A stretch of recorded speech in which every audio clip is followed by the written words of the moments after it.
For the thick bar bench press, we're going to begin by setting up the barbell. Now, some gyms or your home gym, you may have access to an axle bar like this. This is a chrome plated one. This is the one they actually use in the strongman competitions. And it's conventionally, these don't have any kind of knurling like a regular barbell.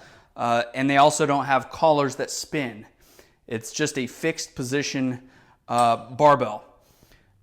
Some gyms use what they call an axle, where it's basically a 2-inch outer diameter pipe, and that's okay too.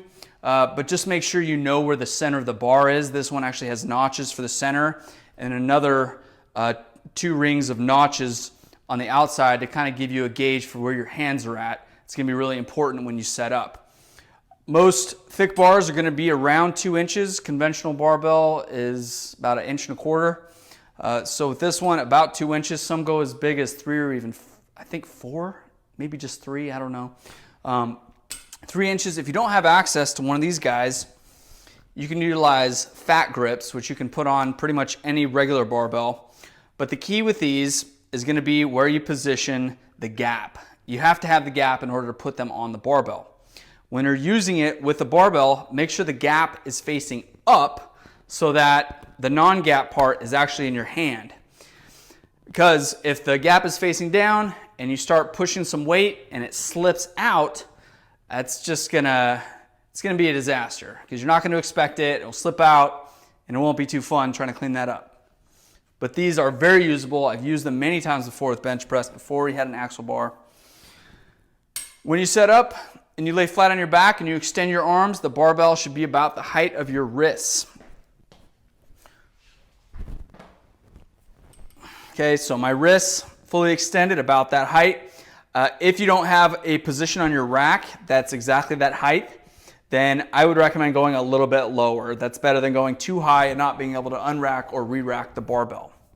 Next, you're gonna center yourself on that barbell. I got my center notches right here, so I know exactly where I'm at. And as you look up at the barbell, it should be blocking your vision to the ceiling. In other words, you shouldn't be behind it or in front of it, but right underneath it. And then before we touch that barbell, we're actually going to set up our feet. I'm going to hike my heels back as far as I can until right before my heels start coming up off the ground. I don't want my heels up off the ground. I want a nice, firm, flat position, because we're going to be pushing a lot off of our feet for pretty much any bench press variation. Now I'm going to establish my hand grip. My hands, for me, I prefer about a shoulder width grip. Some people prefer to go a little bit wider. Just make sure both hands are equal distance from the center of the bar. Wrap the thumb and fingers around. Establish that firm grip. Taking a deep belly breath. Unrack. Bring it out in front of the chest with the arms fully extended. Let the shoulder blades sink back. Keeping the elbows pointed forward and the biceps pointed towards your face. Taking your belly breath. Lower it under control till just above the chest or barely touching the chest, and then drive through. Now, one thing I forgot to mention, after you establish that grip, you're going to want to bend the barbell. Obviously, we can't really bend it because of the material it's built out of, but when you bend it forward, you're externally rotating your shoulders and you're engaging your upper back. You're making that connection from your arms to your upper back, and the upper back is going to be the platform off of which you push this weight from your chest.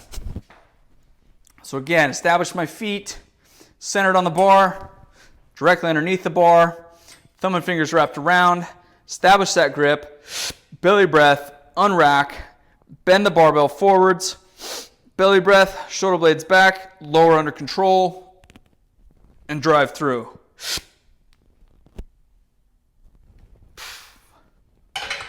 Re-rack.